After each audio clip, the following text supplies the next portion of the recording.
Confusion matrix. Confusion matrix. Confusion matrix. The confusion matrix. Welcome to the Confusion Matrix, where we have lively and candid discussions about data, data science and AI in day-to-day life, business and beyond. I'm Alex Loveless. And I'm Pete Hodge. Hello, Pete. So first point of order, we now have a name, which is the Confusion Matrix. I'm going to come back to that concept of the Confusion Matrix in a minute. Indeed. But I just wanted to fanfare the new title sequence, a new name, a new intro that we finally got round to in episode 2. And I'm quite pleased with it. What do you think, the intro section? Yeah, I liked you chatted through, how it was made and stuff. So in the last one, so it's quite good to see. AI did us quite well there. Well, I just wanted to briefly run through how that was made, because I think if we're going to end up talking about anything a lot, it's how to integrate these various things into your life and into your job and so on. And I think there's a lot of discussion already last week on where, for example, AI turns up all over the place, but also machine learning and how to use analysis and stuff in the world at the moment. It's becoming all the more pervasive. So I wanted to quickly go through the process of making that and getting us to this second episode, just to illustrate some of those touch points, right? This is recorded using Descript, which has a bunch of AI features built into it.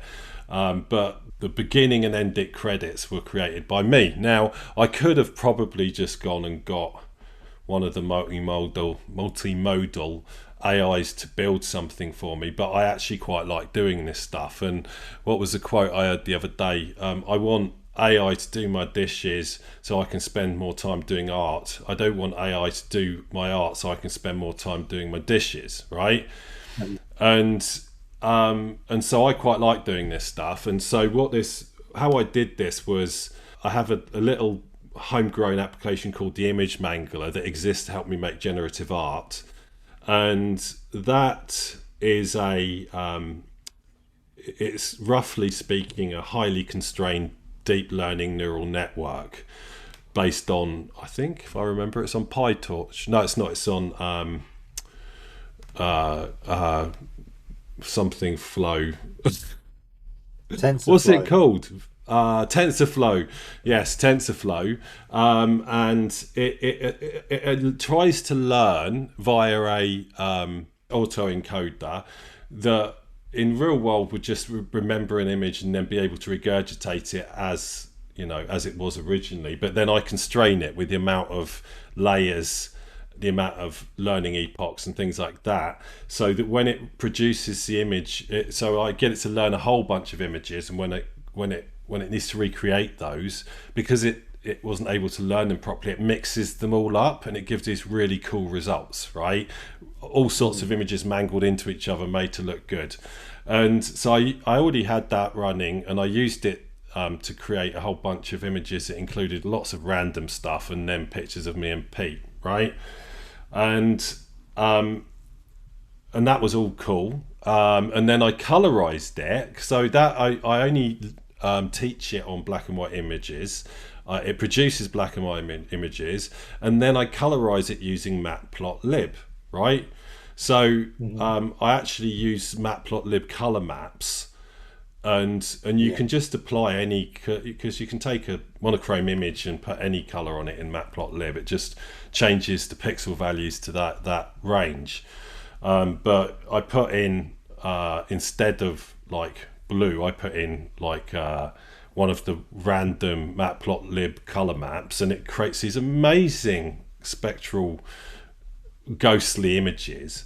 And that's what the images are that flash up in close succession. And then, as I discussed last week, I used Warp Terminal with their connection to various language models to write some code that created a super fast slideshow of lots of these images. Just point it towards a folder and say, randomly choose these images and then create this like super fast slideshow, and I had interspersed into that the logo. Also, the first AI warp interaction created the grids you see, the little matrices, and then the second one created the video for me, and that was all very, very seamless.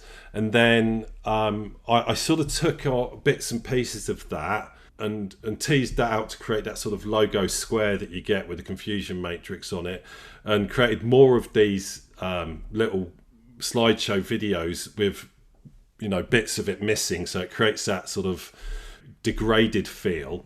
I'd create that in Descript, and then I used some of the Descript homegrown effects, like to create some film-like noise and stuff on it, and some other degradation effects. So we had sort of glitches all over it, because I wanted a really glitchy feel.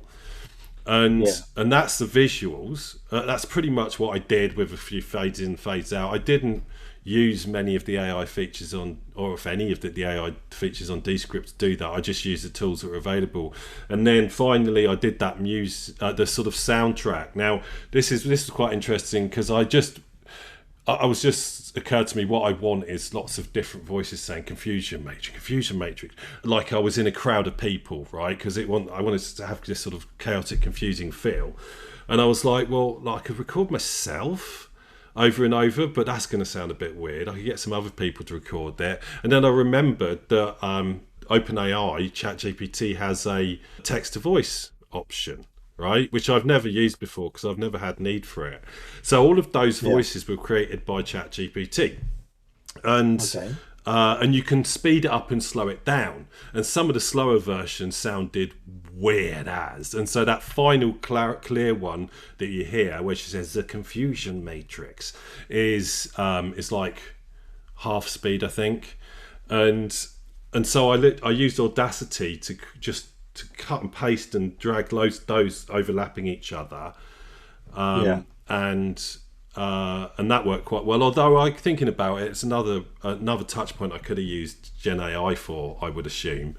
But I just knew how to do it in Audacity. And then finally, I was like, well, I feel it needs a little bit more, like some melody or something, like a bit more of an audible hook. So I literally went to GarageBand, went through a bunch of weird synth effects on GarageBand, found one that I like, hit one note, and sequenced that out, dumped it out to MP3, added it, and voila, we have the opening sequence. So I think in terms of sort of illustrating, using some of the things that we talk about here in day-to-day life, and how could I have done that whole process just with Gen AI? Perhaps. Would it have been as cool? Maybe. Would I have been as proud of it? Absolutely not. Would I have learned as much? Absolutely not.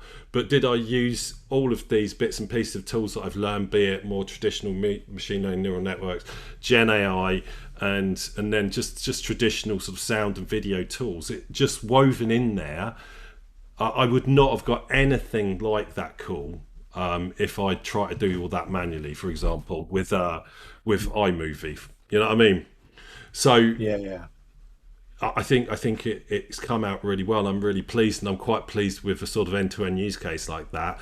And if I was to do it again, would I do it differently? Well, not dramatically, not right now. I might try the audio layering with a model of some sort, but outside of that, I'm pretty pleased. Yeah. Any questions, students? No, it's interesting that the voices reminds me of Blade Runner 2049, where the new replicant is sort of, I don't know quite what it is, but basically they're spitting two sets of audio at him at the same time, and there's something about that as left brain, right brain processing, but there's something else going on there. But it's hard as a human, because it's a weird thing to listen to, and you can see, and I think he's listening to one channel of it and answering questions, but as a human, you tend to hear the other channel. Well, I did anyway. And so it's kind of weird. He sits in front of this screen, and then it spouts a bunch of things at him, which you don't quite get, because they're kind of on top of each other, exactly like you've done. And then he's sort of answering these questions, of which you've heard snippets of. And it's this really weird sort of, and you're thinking, what's going on here? And I think it's I think in the movie it is to indicate that he hasn't gone wrong yet, or something like that. And but it's and he does it a few times where he sort of goes back into the room and it's kind of like a, like a debriefing or a deprogramming or something. But yeah, so it reminded me of that bit. I was thinking, oh, so maybe you put some subliminal messages in there, like playing Black Sabbath backwards or something, to conjure the devil or whatever it's supposed to be. Not Black Pete, not Black Sabbath It's backwards. got to be Judas Iron Priest Maiden, backwards, isn't it? mate. Come on, Judas Priest, mate. You need to do better than Oh, was this. So yeah, and so I'm quite pleased with that. Well, being compared to Denis Villeneuve, right? Yeah. Seriously, is what you've done there. Like one of the most innovative and incredible directors of recent times. And so there we go. Me, Denis Villeneuve, Ridley Scott. What's his face who did Inception. So I'm pleased with that company. I'll take that as a compliment. So next then, do you have anything more on that? No. Other than that, if you want to be compared with him, you have to make it a bit more orange because he seems to like orange in his films. Okay, I've not even seen that Blade Runner yet, so He did June as well. I'll hold fire on the orange. Oh, did he? He did, of course. Well, I've seen June. That's clearly orangey, yellow, and beige because it's in a big bloody desert. June is good. Yeah, I'm good with that. So right. The next thing is we have a name for this podcast. I just want to discuss that briefly. Firstly, why do we have that name? I think the short answer is I brain vomited a list of stuff and this one seemed the least offensive, and sort of seemed to have some level of crossover with what we're talking about in the sort of data science realm, but also sounded kind of mystical and arcane, and like it's got the word matrix in it, which sounds like we're in, the Matrix, as it were, and yes, we can be quite confusing, and the AI and data world is quite confusing, and therefore we have the confusion matrix. Is that your read on it? And I think data and AI is confusing. I think the world's quite confusing, and I think when they meet each other, it can be quite confusing. But also does have its very specific meaning in machine learning, which I think is also quite good. Yes, and I wanted to talk about that, right? In case anyone listening to this doesn't know what a confusion matrix is, it's a real thing, right? So I've got one up on my screen here just to keep me honest. So you've got a table matrix, right? So it's a visual representation, and this is to understand performance of any type of machine learning classifier. Right? So pictures of cats and dogs. I need you to predict which pictures are cats, which pictures are dogs. They're both four-legged animals, and depending on the image and the algorithm and the model that you use, it's going to get some right and some wrong. It can get them right or wrong in basically four different ways, right? So we have this 2x2 matrix. So across the top of the table, you've got predicted and predicted. On the left hand side you've got actual and actual, and so we have the four squares in that matrix. From the top left you've got the true positives. That's the good one, right, in this scenario. So you want true positives, which means it found a picture of a cat and it predicted it was a cat. Found a picture of a dog, predicted it was a dog. So that's good. So if you're 100% in that corner, you either have a really brilliant model or you massively overfit it, right? Top right, you have false negatives. So you're not predicting whether it's a cat or a dog. You're predicting cat or not cat, right? Yeah. But since you only have cats and dogs in your photo set, it's only really predicting cat or not cat or dog or not dog, right? So false negatives this is our cat. So confusing. This is our cat predictor. It got a picture of a cat and predicted not cat, in this case dog, right? Yeah. What you're saying is the prediction, is it true or false, cat? And you're saying the prediction said it was false. So is this a cat? Yes. No. So it's false, but the actuality is it was a cat. Yeah. Then we have false positives. It got a picture of a dog and it predicted it was a cat. So it said yes, true to cat, but when it was a dog, right? And then you've got true negative, is it got a picture of a dog and predicted it was a dog, right? So actually what you want is top left and bottom right to be 100% accurate. And so what you actually get is the numbers of predictions that fall into each of these categories, and then you can use this to diagnose problems like type 1, type 2 errors. So it works in tandem with it's the F1 score, isn't it? So ultimately, if you're in the top bottom left or top right a lot, then your model isn't working well, and it might have a skew towards over prediction on dogs or over prediction on cats, or over predictions on false or over predictions on trues. And so it gives you an idea of how well your machine's working. If you've got mostly top left and bottom right with roughly equal low numbers in the other two, then you've got a pretty well balanced model that's working pretty well. As I pointed out, if you've got 100% on both, you've almost certainly overfit. And we can come back to overfitting another day, I think. But there you go. That's confusion matrix, right?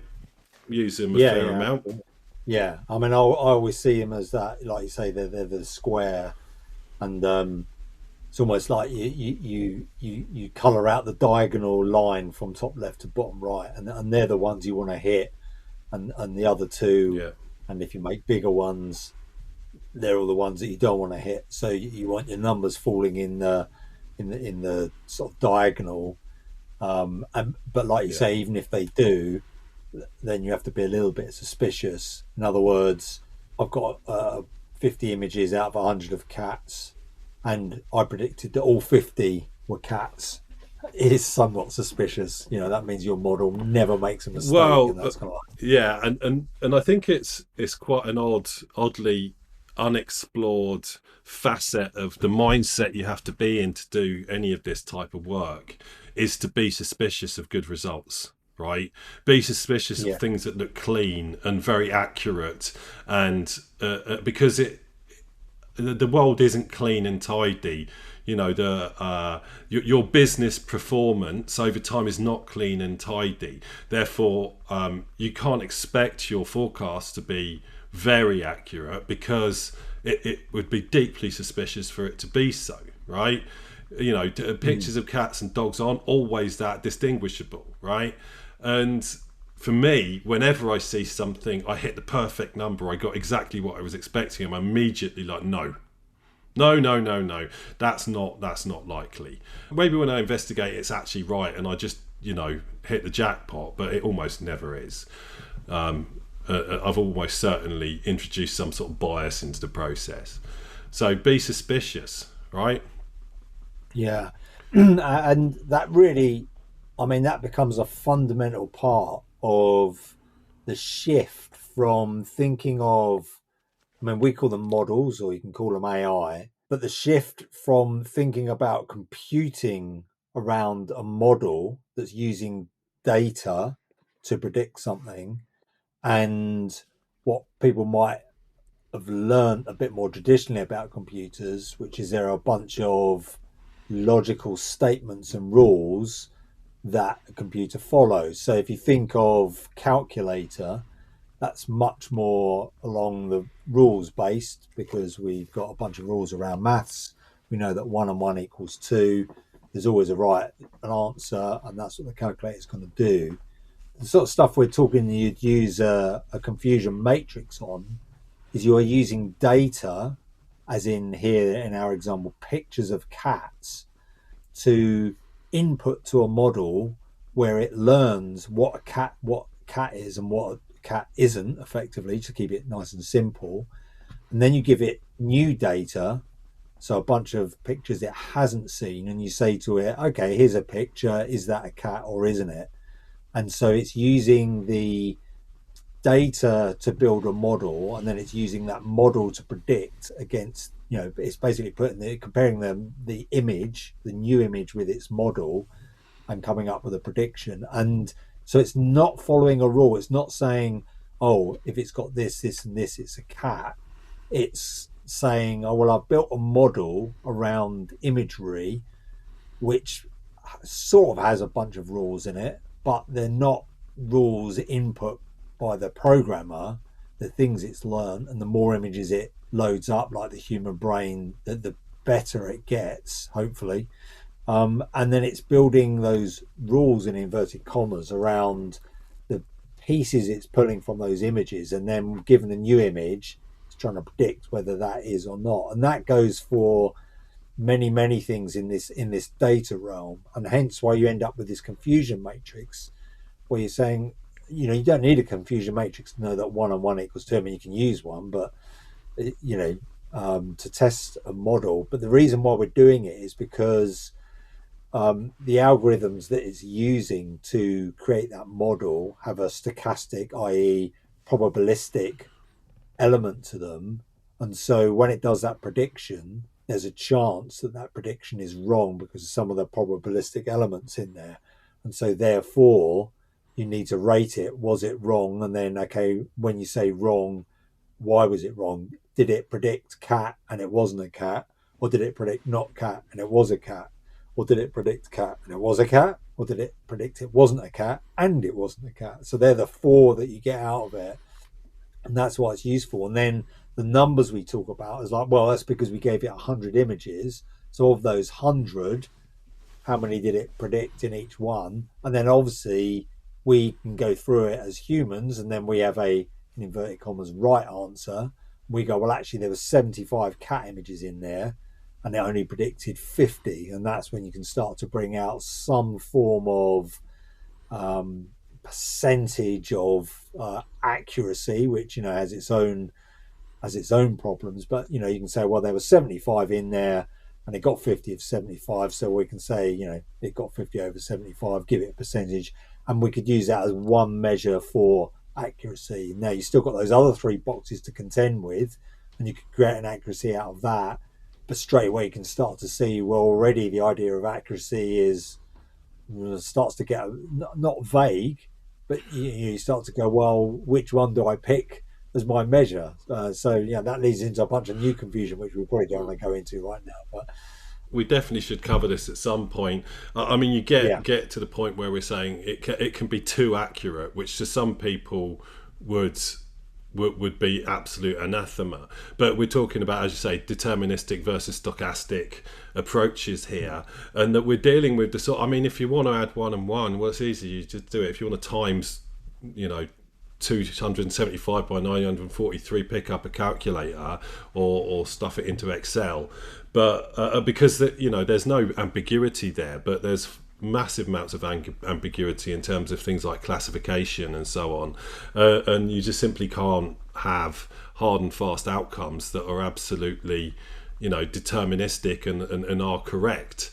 And I think a lot of people find that quite mind-bending, and indeed I think a lot of data scientists find it quite mind-bending because it's actually so hard, because you're measuring accuracy across so many different parameters, and trying to look at it in so many different ways to try and diagnose what's going on below the hood, and I think it's a real challenge, and a confusion matrix is one of the good tools for helping, but you certainly couldn't get everything you need from it.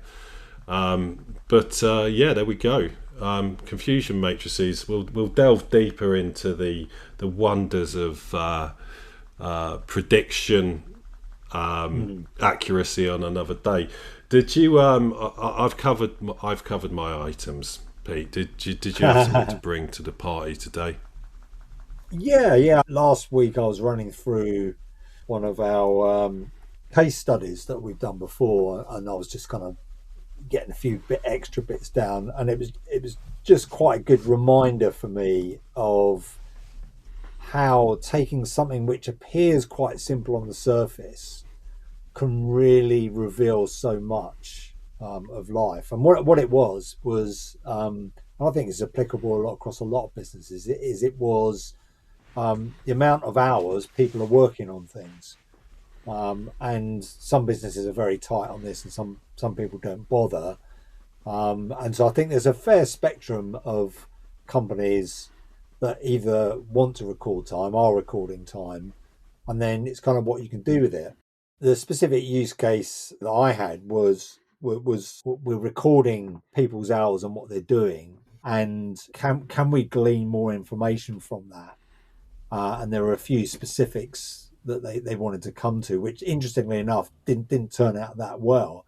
But in digging through just this simple metric, you work 35 hours a week and you record what those hours are against. They're against project A, B, and C, or piece of work A, B, and C, in meeting X, in meeting Y.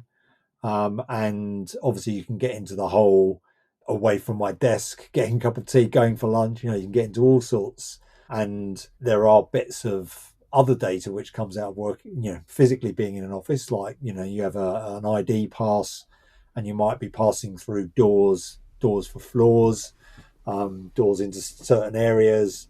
And so you can start to sort of combine some of this together. But just to keep it simple, most companies, that have got people data, really what you want to look for is productivity. And so that might be, you might classify, going back to classification, you might classify some time as productive, so working on a project, working on client work, and some as non-productive, which might be going for lunch, or you might just scrap that time.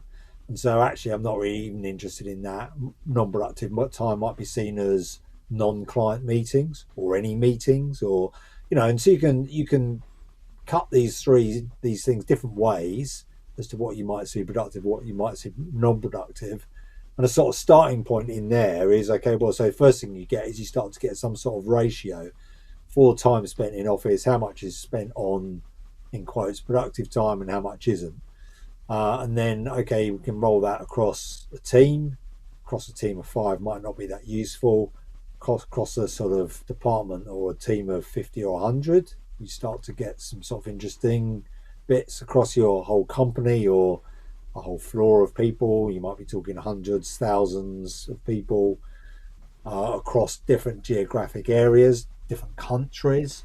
And so you'll start to get, a look and feel of data, and then you can start to make sort of comparisons against it. So are our colleagues in the US more productive than us or less productive than us? And then you can make that straight comparison, might go one way or the other, and then you can sit back and go, okay, well, that's interesting, these people here are more productive than these people here, why? And that's the big thing that we would ask, why? And the next big thing we would ask is, so what?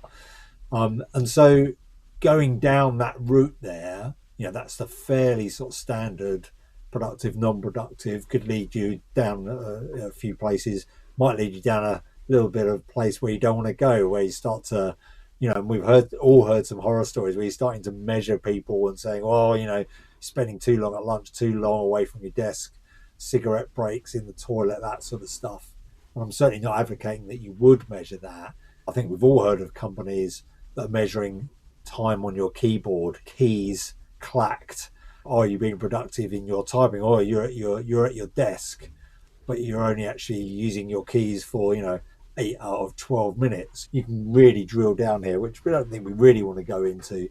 But it's there, and there are some measures there, and there are some things that you can start to think about from that, and some questions. Why might one office in one region of the country be more productive, in inverted commas, than another? And you might not want to take that productive time as a hard and fast thing that you want to go and start chastising people by, but it might give an indication of why different areas work differently, which might actually help you in the future of how you think about measuring or giving targets to people. So even quite a lot there, and that's just my point one about the data. But I don't know, I'll let you have a tuppence worth in there. Your thoughts? Well, I immediately jumped to a podcast I was listening to the other day. I'll stick the link in the show notes. This Machine Kills have they're a left wing technologist podcast. We're talking about sort of surveillance culture in the workplace and all of this. And you do have sort of two sides of the same coin here, because one side of it is productivity, and yes, Americans are more productive than Brits as per national level stats. But in terms of, are you responding to customer emails? Are you typing lines of code? Which is more about surveillance than anything else. The flip side to it is in a service-based organisation like a consultancy, which is have you logged all the hours so we can charge the client, right? And have you charged the client enough money?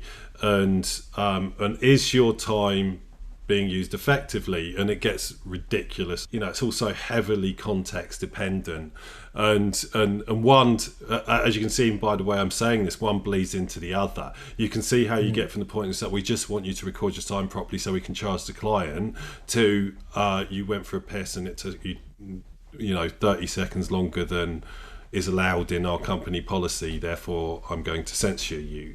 And but one way or the other, you need data, and you need lots of it, and good data. And it's kind of hard, because we know that if you're tracking keystrokes to see what developers are doing, or what a copywriter or a journalist is doing, is nonsensical, right? You spend much more time glaring at the screen as a developer going, why the hell is this not working, than you do just tapping out like symbols on the keyboard. Yeah, exactly. So I was going to pull out some of the other things that came out of it, which you kind of perhaps wouldn't see on the surface. And the first one of those was around building a profile of how people basically worked on different, I call them projects, right? So in any one week, they're working on between 5 and 10 different projects. Now you can just call that a piece of work or a style of work. And again, you can sort of see how you could define this in any workplace. You could then kind of find, the average of how most people worked. And then you could start to look at people who were outside of those norms. So, the average seemed to be that people worked on multiple things over a given week, but one or two things tended to take, at least 50% of their time. And so that was a sort of classic profile. And then you look at, look at the people outside of those profiles. So what would that be? Well, on the one hand, it'd be someone that spends all their time doing one thing. And on the other hand, it'd be people that spent their time doing 20 things or 30 things or 40 things. So you can start to see that. And again, the big question then comes is, okay, well, what's the difference between these, and does it really matter? And in this case, it turned out, well, the people that tended to be doing multiple things and not anchoring into a bigger project tended to be new people into that business. And so that was quite telling. That was something I sort of thought, well, that's sort of interesting. And so that became a sort of bit of a hypothesis. This looks like people that are fairly new in. And so, there might be a few things they don't quite know the run of the mill. They don't quite know, they haven't built up the relationships with people. They haven't had their skills and creds put to the test yet.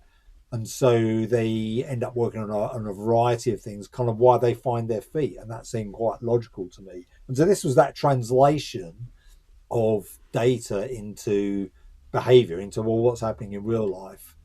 And then I went and spoke to one of the people managers, sort of more the coaching type of people, and said, okay, I've got this hypothesis, I've got this data, I'm seeing this. Is that the sort of thing that goes on? And they went, yeah, absolutely. This is exactly what we find. We'll get new people into the team. They'll try their hand at a whole bunch of things. And the more people who find their feet will gravitate towards this average. And people that continue to struggle, perhaps after 6 months, what you would see in the data is they still haven't found this anchor. They're still trying out lots of new things. And I just thought that was really interesting. So one, my hypothesis was proven by talking to a real person. And then you start to think, okay, well, that's good. We didn't take it any further, but you could then take that further, because that could become a useful tool for somebody that is watching over people. And that tool is, well, essentially you're looking at these limits, and when people are falling outside of these limits over a certain amount of time, then that's indicating that perhaps they are, they're going through a change. Perhaps they're changing from one team to another. Perhaps they're new into the business, but also that might indicate that their productivity is going to be slightly lower, assuming that working on a project for 50% of your time or more is more productive, and someone that doesn't have that is therefore less productive. And so you want to minimize that, and so you could then use this as a flag to go and talk to people. Now, it might be something that a coach is already picking up, but of course, if you've got a machine running data, it becomes a useful tool to help prompt you for those people that you've not picked up. Because I know as humans, we would like to think, oh yeah, I'm looking over my flock and I'm 100% and I'm intuitive and I know exactly what's going on week. But it's easy enough to have your own issues to get pulled over onto another project. And the next thing you know, you haven't been checking in with people for 3 or 4 weeks and you're not sure. So great to have a tool which might highlight where this person's flicked over from, month 3 into month 4 or flitting across projects. Do you want to go and have a chat with them? Oh yeah, that's a good one. I hadn't noticed that. Great. And that would be really something useful, which isn't necessarily what went in to look for, and isn't what if you said to someone, here's time data for people, that's not really the first. They're going to think of, oh right, I could build a profile and then work out who's different, and then use that in a good way. But it was something that came out, and in this case could have been used. So we tend to ask different questions and look at the data differently. Partially because if what you want to look at, if what you've got available is hours logged, which is pretty one dimensional, it's hard to read into. Well, we know that. We know you've got that. We're having this conversation because it's not enough. And it very rarely is. And we get into sort of a bit of a fractal state here because, because everything you said is perfectly reasonable. But, the moment you start to measure something, you change it, right? And so in this scenario, you have, you start to think, well, no, this is the way things should be, right? Rather than an observation of the way they are. And if someone's not conforming to that, you might try and change their behaviour. Now, in some senses, that might be a good thing in some circumstances. In others, you might be taking someone who's actually very effective and making them less effective because of either the types of project they're working on, the type of brain that they've got, blah, blah, blah, right? And so there's a sort of careful balance here. And between sort of understanding that things are a certain way to sort of keeping close tabs on that, and is it merely a useful analytical outcome, or is a dashboard waiting to happen, and the law of unintended consequences, asserting itself, I think it, as to the spirit of what you're saying, is that looking at data differently, you start to notice things that are not going to be obvious to other people, and you start to call out things that other people might have noticed latently, but maybe didn't attach much emphasis to or relevance to. And it just starts by being curious and to see and noticing patterns in the data that don't allude to anything clear and obvious that need a bit of poking down in. I think that's what we do well, is just spotting things that are going, well, what does that mean? Why is that like that? That seems a bit weird to me. And then figuring it out.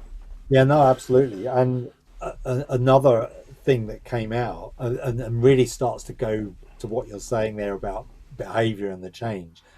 Another element that came out was because these pieces of work were some of these projects were short. I mean, when I say short, I mean, I'm, coming from the IT world, project length 18 months, so when people are doing something in under a week, that's short. Even if you're, coming together doing work and it's knocked out in a month, that's pretty short, especially considering that piece of work is then ended and then you've got a new piece of work in. What you could see from the data was, okay, well, here's everyone's working on this project here and there's 3 people that worked on that, they may not have even been in the same office. So are they really working on it together? Well, we don't really know from the data because all it's saying is person one's putting time against project or piece of work A. But there's some sort of relationship there. And then you can throw in the sort of idea of duration. Well, how long was that for? Well, these three people worked on this piece of work together for a month. And again, was it really together? So that's something you can go and find out. Well, were they working on it together, and and understanding how a piece of work. And if they were, you say, okay, well, that's they sort of worked as a team together. And then again, you add in time. Well, how often does that happen over the pace of 2 or 3 years? And so then you start to get a pattern of in an environment where people are forming teams and relationships in a what you might call a short term, disbanding, reforming. Can you see patterns from that? And so again, you start to see, well, actually, you can see that this person's worked with this person 18 times in the past 3 years, So what is going on there is that, they form the relationship together, they realize they work quite well together. And so it's quite natural to then go and pick that person. What you've got here is a manager choosing people, and this is akin to picking people from, football at school, whatever's picking sports, and repetitively picking similar sorts of people. Then you start to look at the projects. Well, are they similar sorts of projects? And again, patterns may or may not emerge. To go to your point about behavior, is this can be both a good and bad thing. What you might spot is same people picking the same people to work on the good projects, and then scattergunning around the not such good projects, and so that starts to play into, well, is this person got a bias, which isn't necessarily a bad thing. You've got hard, complicated work. You want to put your best people on it, and you want to sort of get the people you're less familiar with, and you become more familiar through doing slightly easier pieces of work and so forth. But also over time, over the pace of years, that might become a little entrenched, a little bit too systemic. So now the people that get picked are the better people all the time. And so if you're not seen as better in this person's eyes, are you now being excluded? And so, that starts to lay into, well, are there some patterns here, again, which can help us. And you're really on the cusp here of, slightly risky kind of checking out. But in an environment where you've got relationships forming and teams forming, having something that's helping out to point these things out, which of course is coming out of a machine, so is absolutely relentless, and is always putting out, rather than just people who are spotting the good things when they're having a good week and not spotting these things in a month where they're maybe too bogged down in one project or distracted by out of work things. You've got a machine spitting out inferences which you can still choose to ignore, but might be quite useful. But of course, the moment that anyone gets their their eyeballs on this, will their behaviour start to change, and will that be a positive thing or not? And all of these things you've got to weigh up. Okay, I can have a machine doing something for me here, might be quite useful, but I've got to be really careful of that useful then being used to game a system, and then it suddenly becomes not useful because people are being openly measured on it, and everyone suddenly changes their behaviour, and you end up with that unintended consequence. Yes, indeed, and people very rarely are careful, and I think it's a very underappreciated sort of aspect of what we do, especially when it comes to human behaviour. I think there's something here about complexity too, emergent behaviours within complex environments, and indeed the complexity itself. And I think one of the most interesting things, also biggest barriers to getting answers in that realm is simply, well, you've got a lot of people here doing a lot of things, and that across a lot of teams, across a lot of services, across locales. That's a lot of complexity, and yes, you're going to look at it and you're going to see maybe a whole bunch of what looks like homogeneity, because the complexity is hidden. But then when you drill down to the next level, you start to find lots of variance, which is really hard to explain, and lots of sort of quasi-emergent behaviour going, well, what's this lot over here doing, and what are they doing, and why has this changed to be like this rather than to be like that it was before, and some of it is explainable.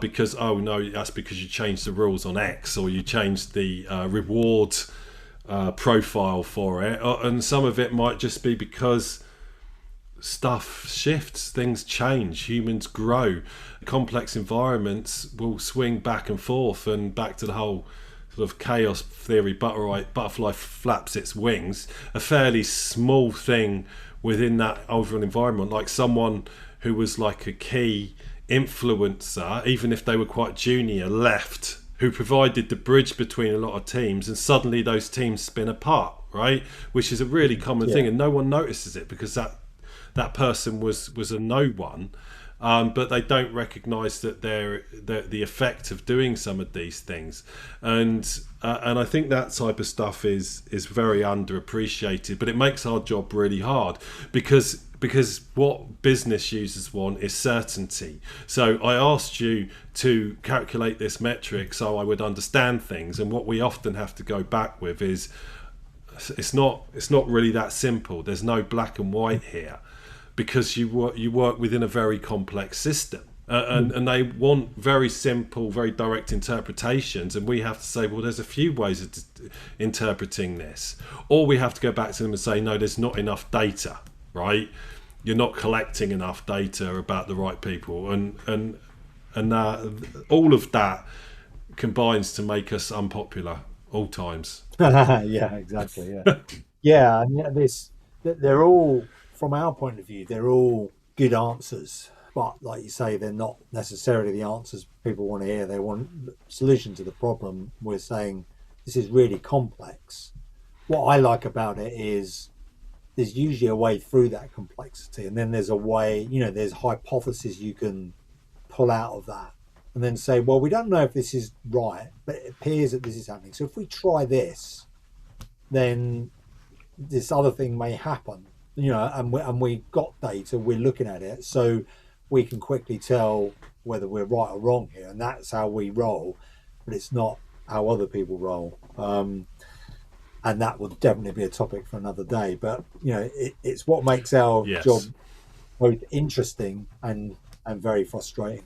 Yes, indeed, frustrating. And on that note, I think we should bring this to a close, because I know we could talk forever. So thank you for that. We'll be back again soon. Yeah. Don't know how soon.